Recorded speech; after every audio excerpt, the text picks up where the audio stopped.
The tea has gone cold in the guard room, not because anyone forgot it, because time inside a Soviet camp doesn't move like time outside. It pools, it thickens. It sits in corners with the dust and the tobacco smoke and the quiet clicking of a pencil against a ledger. A young officer, new uniform, old eyes, turns a page and watches the columns of names dissolve into numbers. Prisoner, sentence, work norm, ration, transfer, discipline. On paper, this place is a machine. Out beyond the window, it's something else. A wind scrapes the barbed wire and makes it sing, thin, metallic, constant. Somewhere down the line, a metal door shuts with the dull finality of a verdict. And in a barracks where the state has given everyone the same blanket, the same bowl, the same hunger, another constitution is being recited without ink. A deck of cards appears on the concrete floor like a flag being planted. No one announces the game, no one asks the rules. The rules have already won. A man with prison tattoos that look older than he is taps the edge of the deck, once, twice, like a judge calling a room to order. He doesn't speak loudly, he doesn't need to. The others lean in anyway, not toward him, but toward what he represents. A kind of authority that doesn't wear a badge, doesn't file reports, doesn't fear complaints, because complaints don't exist here. Not if you want to live through the winter. And that is the first contradiction the Soviet system never fully solved. A state built on total control created spaces where control became expensive. So expensive that sometimes the state tolerated something it officially denied. How can a regime that counts everything fail to count a power structure growing inside its own cages? That question doesn't start with tattoos and cards. It starts earlier, before the camps became an empire, before the police archives learned to speak in code words, before an entire society learned to whisper. It starts with collapse. When an old order falls, the first thing that breaks isn't ideology. It's routine.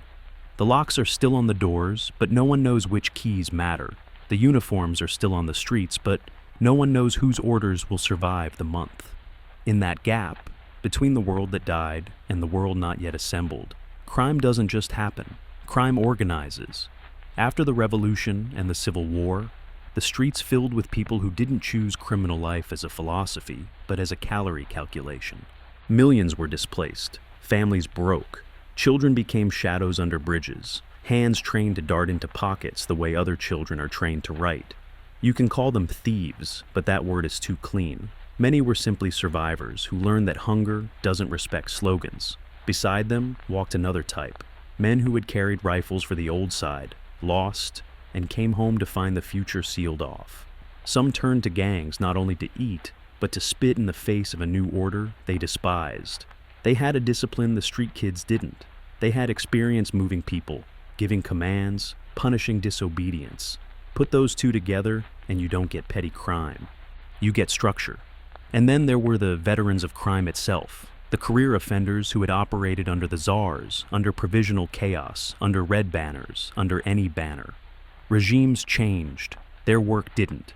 If ideology was a language, they didn't speak it. If law was a promise, they didn't believe it. They survived by understanding one timeless rule. Someone always owns something, and someone always wants it. So, why does that matter? Because Thieves-in-Law, the legendary Vory v. Zakone, didn't simply appear as a colorful subculture. They became powerful when the Soviet state built the single greatest factory of human concentration in modern European history, the camp system. In the 1930s, the prison population surged with the Stalinist repressions, and the Gulag expanded into a geography of punishment and production. Remote forests, frozen plains, mines, canals, rail lines, roads. Projects so ambitious they couldn't be built by volunteers, and so unforgiving they broke bodies into statistics. The state called it corrective labor. The climate called it exposure. The prisoners called it what it was, a long, slow disappearance. By the eve of the Second World War, there were well over 1 million people held in camps and colonies, depending on how you count the categories. Political prisoners mixed with common criminals, and that mixture mattered. Because the Soviet government could build barbed wire in the tundra, but controlling the daily life inside the perimeter was a different kind of engineering. Guards were outnumbered. Administrators cared about quotas. Food was scarce. Winter was a second warden. In a place like that, the state faces a grim choice: spend endless resources trying to micromanage every interaction, or allow internal hierarchies to do the dirty work of keeping order. This is where the story forks into theories, each with a different implication, each with a different moral aftertaste. Some argue that camp authorities quietly leaned on traditional criminals to keep the prisoner population in line. If true, it would be a classic authoritarian bargain. Outsource control to the worst people in the room, then pretend you never did. But hard documentation is thin, and the logic cuts both ways, because the central taboo of the thief world was precisely this: meaningful cooperation with the state. Others push a more romantic, more conspiratorial angle, that educated former officers, defeated in the Civil War, poured discipline and ritual into a criminal code. It's a tempting narrative, fallen elites building an underground order. But tempting is not the same as true, and coincidence isn't evidence. The simplest explanation is usually uglier and more plausible. Criminal factions fought, one side won, and the winners wrote the rules. A constitution doesn't need a printing press if everyone believes in the punishment. The Thieves-in-Law was unwritten, but it was not vague. It drew a boundary line through a prisoner's life and demanded absolute clarity. You are either inside the Brotherhood or you are not. And being inside meant accepting rules that were designed to keep the group pure, pure from the state, pure from ordinary society, pure from compromise. No official work, no legitimate career, no family ties that might pull you toward normal life, no informing, no pleading, no confessions that strengthen the state's hand. Money and valuables flowed into a shared pool, an obshchak, that funded survival, bribery, influence. Councils decided punishments and elevated new members, not through law, but through consensus backed by fear. On paper, it sounds like a criminal cult. In practice, it functioned like a parallel welfare system inside a failing welfare system. Because in Soviet prisons, necessities were never just necessities. They were currency. Tea, cigarettes, sausage, soap, a warmer shirt, a second blanket, a few extra grams of bread. In the official world, these were ration items. In the camp world, they were leverage. And anyone who controlled leverage controlled the room. That's why the deck of cards matters. It isn't just gambling, it's ritual, an economy of debt and honor, a way to test nerve, a way to settle disputes without calling the guards, a way to decide who is bold enough to risk everything on a turn of fate, and who folds. The young guard in the office knows this, even if no one trained him to say it. He sees patterns the way you see cracks spreading in ice, fights that start over nothing, prisoners who never touch a broom, yet somehow never go hungry, men who walk through barracks like they own the air. In the Soviet imagination, the camp is where the state corrects you. In reality, for many, the camp was where the state reclassified you, where ideology stopped being a language and became a background noise behind the more immediate question: who will protect you from the other prisoners? This is the second contradiction. In a place built to strip people of power, power reappears anyway, just in a different uniform. And now comes the moment that shatters the thief world's purity test. War. Not the slow war of hunger and cold that camps wage daily. The real war, the kind that swallows entire cities, that makes even a paranoid state suddenly desperate for manpower. When the German invasion hit, the Soviet Union faced an existential threat. Every factory, every rail line, every able-bodied man became a resource. And in that emergency, the prison population transformed from a problem into a reserve. Some prisoners were offered a bargain that sounded like salvation: fight for the motherland and earn your way out, either through reduced sentences or promises of freedom after the war. There were penal units, punishment battalions, desperate assignments where survival was not guaranteed, and heroism was sometimes indistinguishable from being sent forward first. The thief law had always drawn a hard line against military service, because service meant obedience to the state, and obedience was the one sin the thief identity could not survive. To be a thief-in-law was to claim you lived outside politics, outside official duty, outside the very concept of citizen. But What happens when the state offers you something stronger than ideology?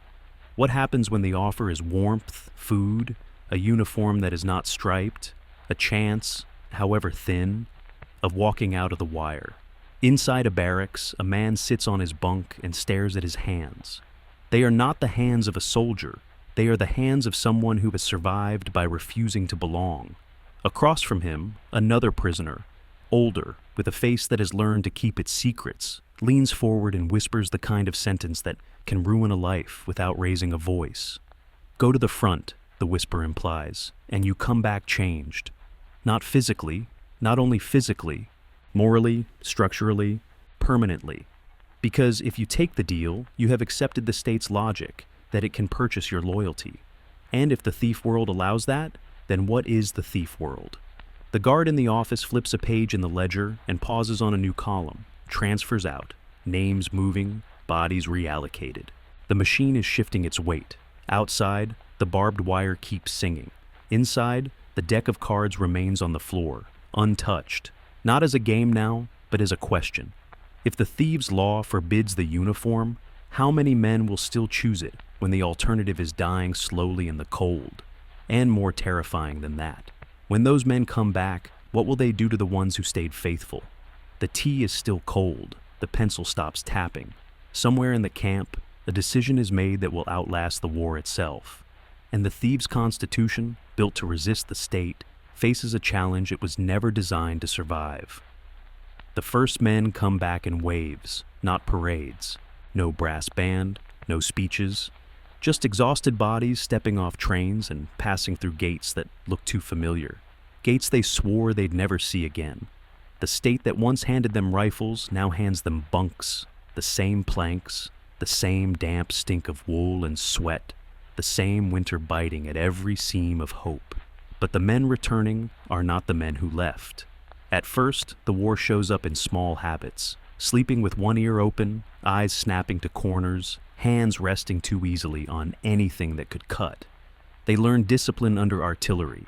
They learned rules can bend if you survive long enough to bend them. And they learned what a collective can do when it decides to move as one.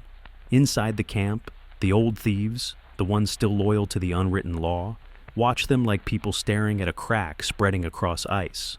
Because the question from part 1 is no longer theoretical. If the thieves' law forbids the uniform, what do you call a thief who wore one and lived? In the barracks, that question isn't argued. It's sentenced. The old code has a word for the returnees. It's not just an insult. It's a classification. You crossed the line. You took the state's deal. You let the regime stamp your identity. And in a world where identity is the only property you truly own, that stamp is contamination. The returnees have their own answer. They don't pretend they went to war out of patriotism. They talk about hunger, survival, cold so sharp it makes you agree to anything. And then they talk about respect.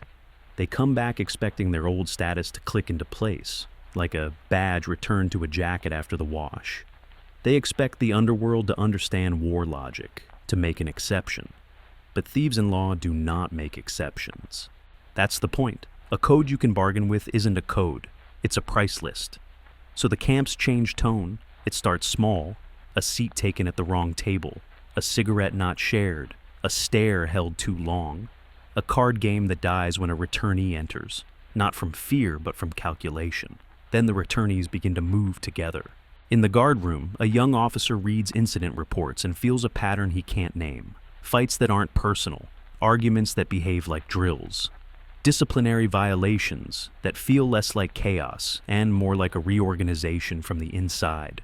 There's a word for what comes next, but words don't do it justice. War. Not the war of nations, the war of barracks. A civil war inside a cage, old law against new reality, purity against pragmatism.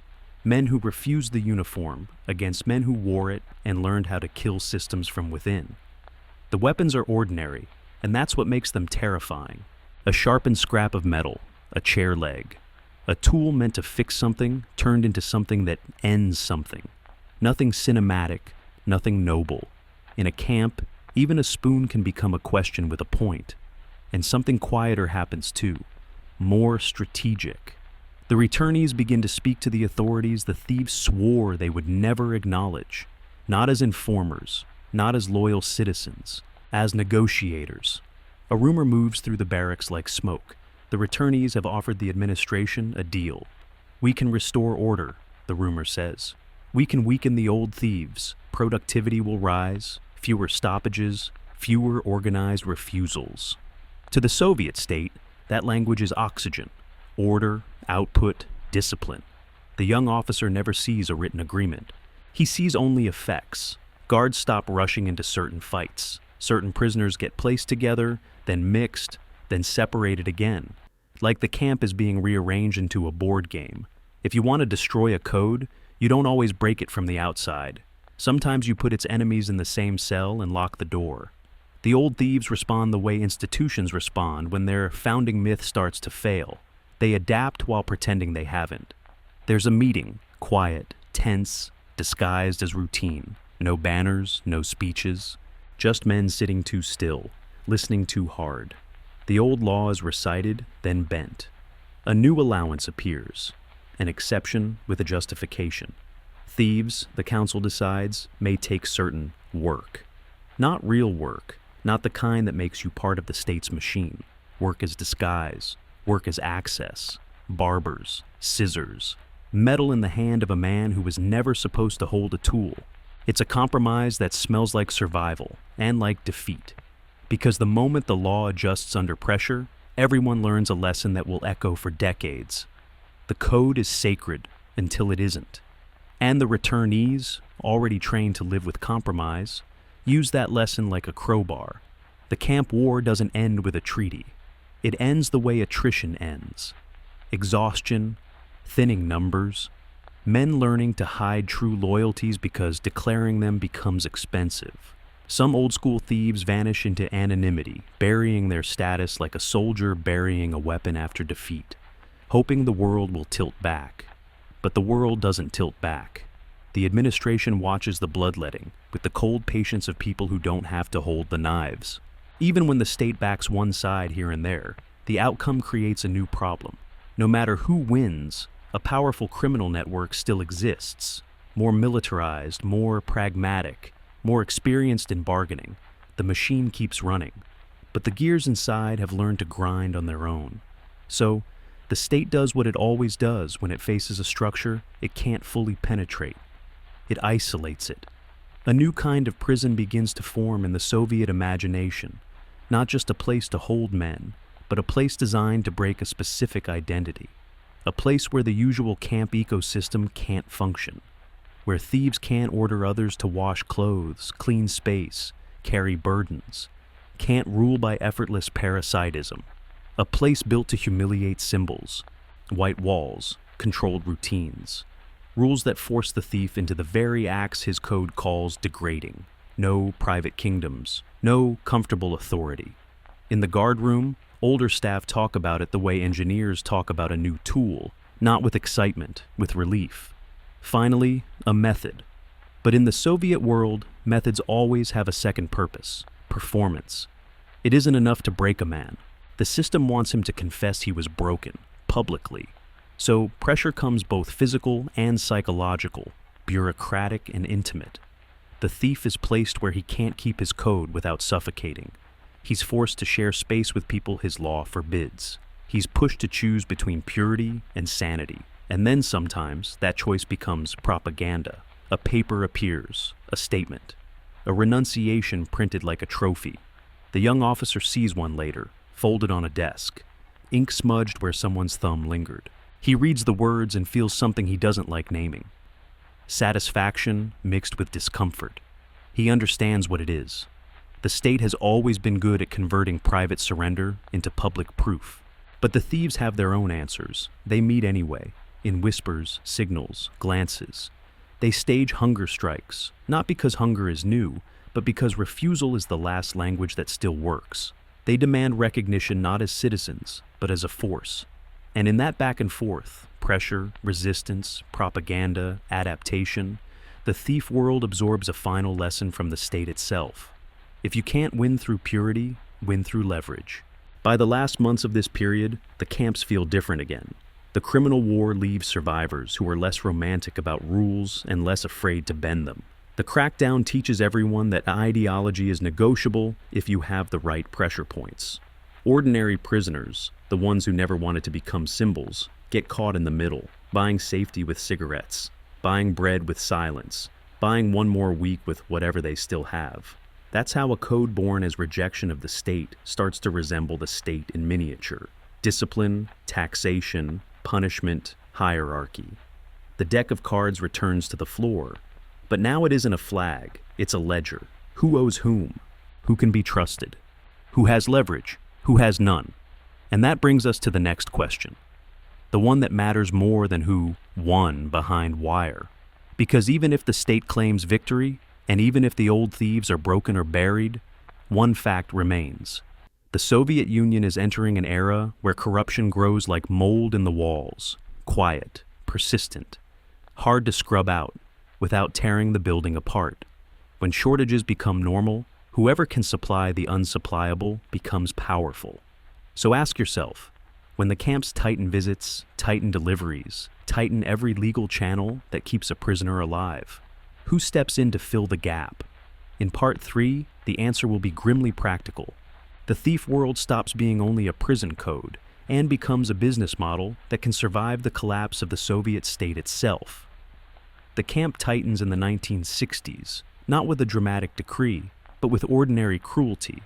Fewer family visits, fewer parcels, less bread that tastes like bread. In the official logic, it's discipline.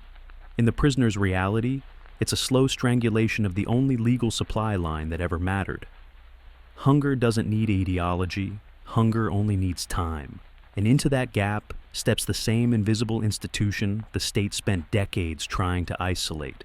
The thief world doesn't conquer the camp with slogans. It wins with logistics, tea, cigarettes, soap, a sausage ring that arrives like a miracle, a warm shirt that buys a month of survival. For the ordinary prisoner, these things stop being contraband and become oxygen. You don't ask where it came from. You ask what it costs. Sometimes it costs money. Sometimes it costs silence. Sometimes it costs your spine. The obshchak, once a shared pool framed as brotherhood, starts to look less like charity and more like a treasury. The deck of cards is still on the floor, but the game now feels secondary. The real gambling happens in corridors and offices. Who can be bribed? Who can be pressured? Who can be bought? Outside the wire, the Soviet economy develops its own shadow. Factory managers find surplus beyond quotas. Workshops run after hours. Goods appear where the plan says they shouldn't exist. People who live in that world need protection, from audits, from rivals, from the state's unpredictable appetite, and the thieves provide it for a price. This is the final transformation. A code built to reject the state learns to profit from the state's weaknesses. Not by becoming loyal, by becoming compatible. Corruption becomes a shared language. A policeman takes a payment and calls it pragmatism. A thief pays it and calls it strategy.